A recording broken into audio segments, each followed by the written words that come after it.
Shalom, queridos, Deus abençoe a sua vida. A gente está terminando aí Colossenses, né? Para mim foi um estudo maravilhoso, me acrescentou em muito, espero que também para você. E a gente já começa com um versículo que a gente pode, inclusive, comparar com o que a gente já estudou lá em 1 Pedro, no capítulo 3, tá?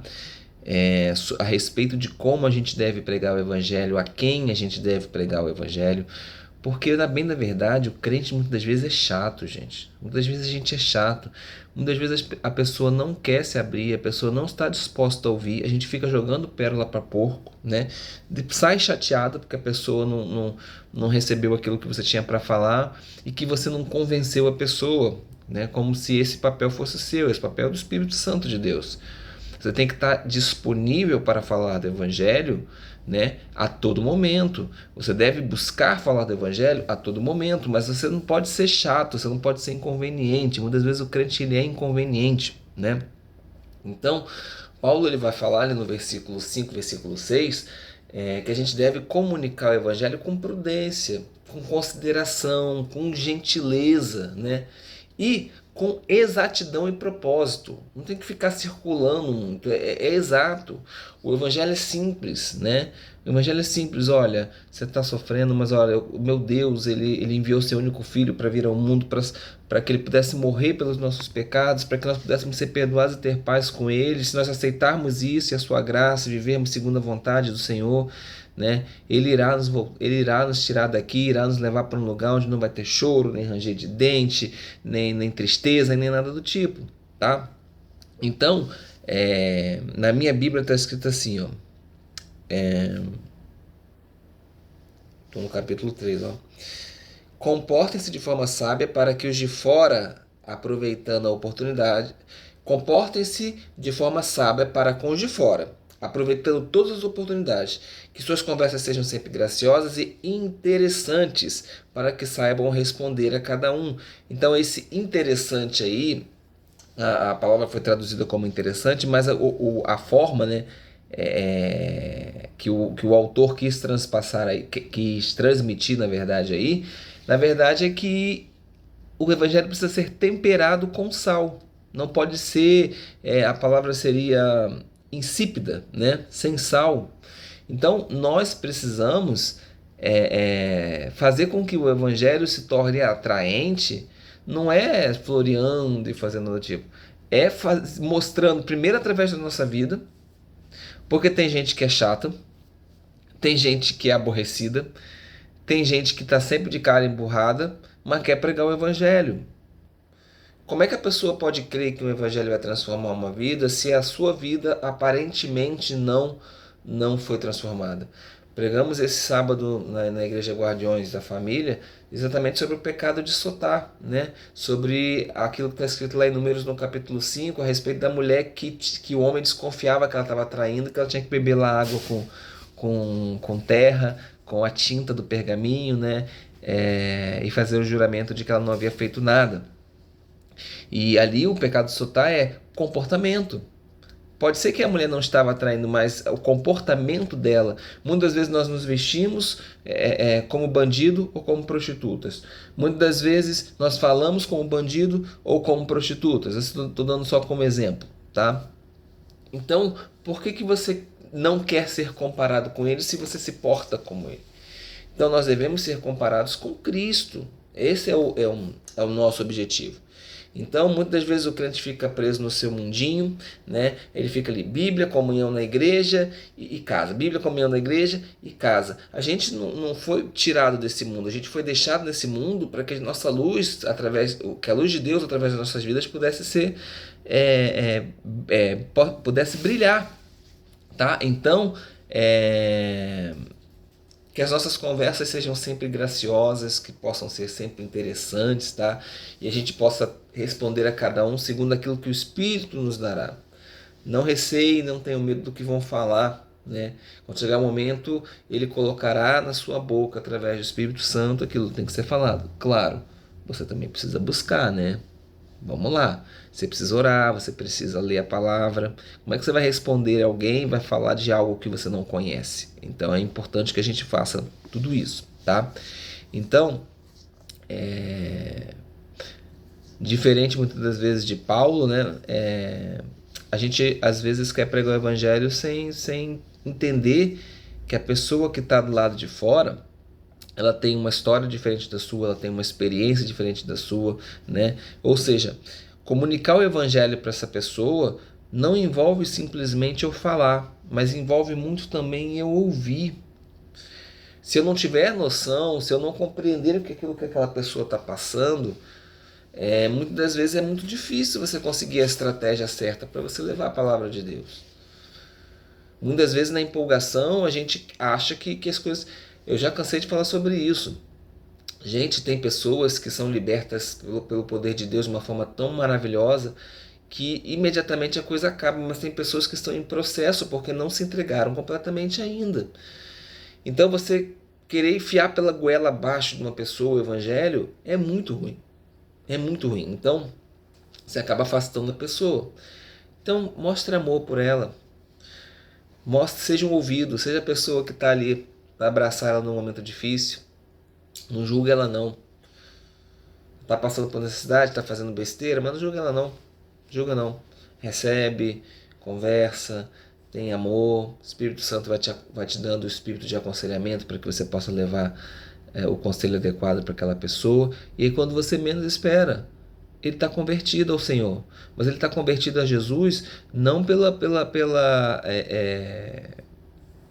é que eu posso dizer? Pela sua habilidade simplesmente de se comunicar, mas pela habilidade de você comunicar através do amor, através de atitudes.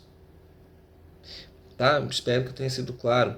Eu estou falando de comunicação verbal. Muitas vezes as pessoas querem pregar a Bíblia de qualquer jeito e enfiar pela goela abaixo das pessoas. Estou dizendo que muitas das vezes a melhor maneira de você comunicar o Evangelho é através de atitudes, através de ações, tá bom? Demonstrando seu amor. Bom, Tíquico, né, citado aí no capítulo 4, a gente já conversou sobre ele lá em Efésios, no capítulo 6. Onésimo, também já conversamos lá em Filemon, né? Então a gente já tem essa referência desses nomes. Aí nós temos outro nome que é Aristarco, tá? Aristarco ele acompanha Paulo na terceira viagem missionária que Paulo faz, tá? Pela província da Ásia. Nós vemos o Aristarco sendo citado lá em Atos no capítulo 19, também no capítulo 20, no capítulo 27, tá? Ele também é citado em Filemon, tá bom? É citado também Marcos, tá? Marcos é aquele cidadão que começou com Paulo, né? Ali uma viagem também missionária, né? Ali a primeira viagem missionária de Paulo, Marcos vai junto, né? Porém, ele tem uma partida prematura, ele sai, né? E ele sai sem autorização. Isso mostra pra gente lá em Atos no capítulo 12, Atos capítulo 13. Atos 12 fala da viagem missionária, Atos 13 fala da saída de Marcos, né? E aí isso causa uma separação entre Paulo e Barnabé. E bom, mas tudo indica que Deus ele consegue quebrar aí a resistência e consegue unir novamente um elo de comunicação, de aliança, né? E nós vemos que Marcos agora está ali preso com Paulo. Então, provavelmente, Marcos e Paulo se entenderam, né? E aí Marcos estava ali preso junto com Paulo, e a gente também vê isso também lá em Filemon, tá? E Marcos é chamado aí de colaborador, né? Ele é um colaborador. A gente sabe que mais para frente ele vai ser um colaborador também de Pedro. A gente viu isso também quando estudamos Pedro lá em Pedro capítulo 5, 1 Pedro 5. E possivelmente ele foi o cara que escreveu o Evangelho de Marcos, tá? E uma coisa interessante, eu não sei como é que está na Bíblia de vocês, acho que deve estar Jesus também, tá? Mas ele fala aí, ele cita também Jesus o justo, tá? Jesus o justo, tá?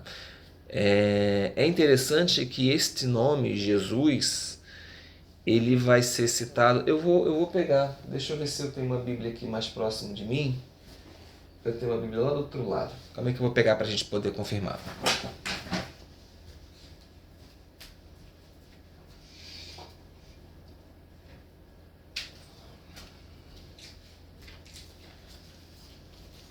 Porque na minha Bíblia aqui que eu estou aberta, ela é uma Bíblia com tradução direta do hebraico, né, do grego, perdão. Então ele é uma Bíblia para judeus. Então os nomes ficam todos com os nomes originais. Então nós vamos ler Yeshua, né? Nós não vamos ler Jesus. Muito bem. Deixa eu me apoiar aqui. Versículo 11. Cadê? Jesus chamado justo. Está escrito Jesus. Jesus, ele é citado... Primeira vez que o nome Yeshua, né, que é o nome original, ele é citado, nós estamos falando de Josué. Yehoshua. Yehoshua é Josué, tá? Quando os judeus foram para a Babilônia, eles começaram a tirar partes do seu nome porque existiam partes do nome do próprio Deus em seus próprios nomes, né? Então, quando eu falava Yehoshua, eu estava falando ali também uma parte do nome de Deus, do tetagrama, né? E aí, para os babilônios começarem a chamar eles pelo nome, e os babilônios eram considerados muito, muito, muito pagãos, então eles tiraram essas partes do nome de Deus dos seus nomes, e aí os nomes mudaram. Então, Yehoshua, Josué, se transformou em Yeshua, Jesus, tá?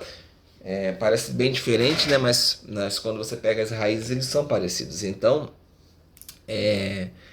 nós temos Jesus sendo citado, na verdade, como Josué, né?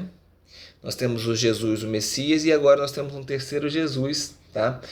E é interessante que você aprenda o seguinte. Algumas pessoas falam assim, Paulo teve seu nome mudado. Não, Paulo não teve seu nome mudado. Abraão teve seu nome mudado. Jacó teve seu nome mudado. Paulo não. Paulo era um cidadão romano. E aí era normal na época você ter um nome judeu, um nome hebraico, e você ter um nome romano. Então o nome hebraico de Paulo era Shaul, que a gente traduz como Saulo, né? Na nossa Bíblia, o que eu acho uma tradução muito ruim, porque é o mesmo nome do rei Saul, tá? O rei Saul lá de Davi. Então, Shaul é o nome hebraico de Paulo, e Paulo é o nome grego, nome romano, tá? Greco-romano. Lembrando que antes os romanos tinham os gregos, tá? E os romanos incorporaram muita coisa da cultura grega. Marcos, que é citado aqui, ele também tinha um nome. Marcos era um nome grego. Qual era o nome dele? Yohanan, João. Ele é chamado de João Marcos, né? Então, Yohanan é o nome dele hebraico e Marcos é o nome dele em grego. A mesma coisa é aqui. Yeshua é o nome desse cidadão que é citado aqui em hebraico. Justo é o nome dele em grego, tá? Então, fica aí essa situação explícita, explicada, né? E Paulo vai falar ali que só existia 3 pessoas da circuncisão. É interessante que ele cita 3 gentios e cita depois 3 pessoas da circuncisão que estavam ali com ele, tá? A especulação que a gente tem é que os judeus não crentes em Jesus tinham muita dificuldade de compreender, até porque a própria palavra diz que eles tinham um véu sobre os olhos. Deus colocou um véu sobre os olhos. Se os judeus tivessem aceitado Jesus ali, não precisava voltar de novo, gente. Então o evangelho não chegaria para a gente. Então era necessário que isso acontecesse. Mas a palavra diz também que chegará o momento onde Deus tirará esse véu sobre os olhos, tirar o tampão dos ouvidos, e eles vão aceitar, tá? E essa é a nossa oração, e eu peço que você também coloque isso na sua oração. Que o Senhor tire os véus dos judeus. Que o Senhor Deus possa fazer com que eles consigam enxergá-lo. Porque a palavra diz que Jerusalém não verá mais Jesus, até que todos eles digam Baruch atah b'shem Adonai, bendito é aquele que vem em nome do Senhor. Bom, Epáfras, nós já citamos também lá no capítulo 1, né? Aí ele fala de Lucas. Lucas também foi um companheiro de prisão de Paulo, tá? E isso aconteceu depois que Demas abandonou ele. Nós temos essa citação lá em Filemão, tá? 2 Timóteo capítulo 4 também fala a respeito disso, tá? E Lucas é aquele que escreveu o Evangelho de Lucas e que escreveu Atos, tá? E algo que é interessante para a gente aprender é que quando a gente for ler Atos e estiver escrito nós, normalmente Lucas e Paulo estão presentes, tá? Então, por isso que Lucas relata bastante as 3 viagens missionárias de Paulo. Muito bem. O versículo 16 dá a entender a gente que Paulo também escreveu uma carta à Laodiceia, tá? Essa carta, a priori, não existe mais, tá? Muitos documentos cristãos se perderam pelo tempo, alguns foram reproduzidos, outros não. A gente acredita que até o cânon do Novo Testamento, a maneira como os livros foram escolhidos para o Novo Testamento, acabaram se baseando nisso. Então, provavelmente, esta carta de Paulo, aos olhos dos cristãos da época, não foi considerada como algo que deveria ser transmitida entre as igrejas, porque naquela época era o seguinte: você recebia a carta, ou você fazia uma cópia e enviava a carta para outras congregações, ou você enviava no automático. Lia, todo mundo recebia aquilo e era enviado. Então, nós temos as cartas, por exemplo, hoje, que a gente está estudando de Colossenses, porque essas cartas foram, várias cópias foram feitas, né? E a gente conseguiu fazer com que elas chegassem até o dia de hoje. Algumas, infelizmente, se perderam. Talvez, né, a arqueologia está vivendo nos seus melhores momentos, talvez a gente encontre, né, um documento da época, sabe, atestado realmente de que era do primeiro século ou ali do segundo século, tá? Confesso para você que eu vou até dar uma pesquisada, pode ser até que tenha algum documento a respeito disso, mas não sei, porque isso teria sido muito divulgado, né? Eu não confesso que eu não vi, mas eu vou dar uma olhada, vou procurar, se eu achar alguma coisa eu deixo aqui para vocês, tá bom? Bom, fala também de Arquipo, né? Arquipo aí provavelmente era o pastor interino da congregação de Colossos, tá? Enquanto Epáfras estava ali com Paulo, né? Então provavelmente Arquipo ficou responsável pela igreja, e a carta termina com uma saudação do próprio punho de Paulo para autenticar de que a carta realmente era escrita por ele. Bom, assim a gente termina, tá? A carta de Colossenses, e a gente espera que Deus abençoe demais a sua vida, uma semana abençoada para você. E vamos ver o que vem aí. Não sei se vai ser Tessalonicenses, não sei se vai ser Coríntios, né? Talvez eu vá para Coríntios para poder a gente entrar num ritmo, porque falta para a gente aqui agora de Tessalonicenses para frente até chegar em Tiago, né? Então, não sei, vamos ver o que vem aí. Mas Deus abençoe sua vida, Shalom.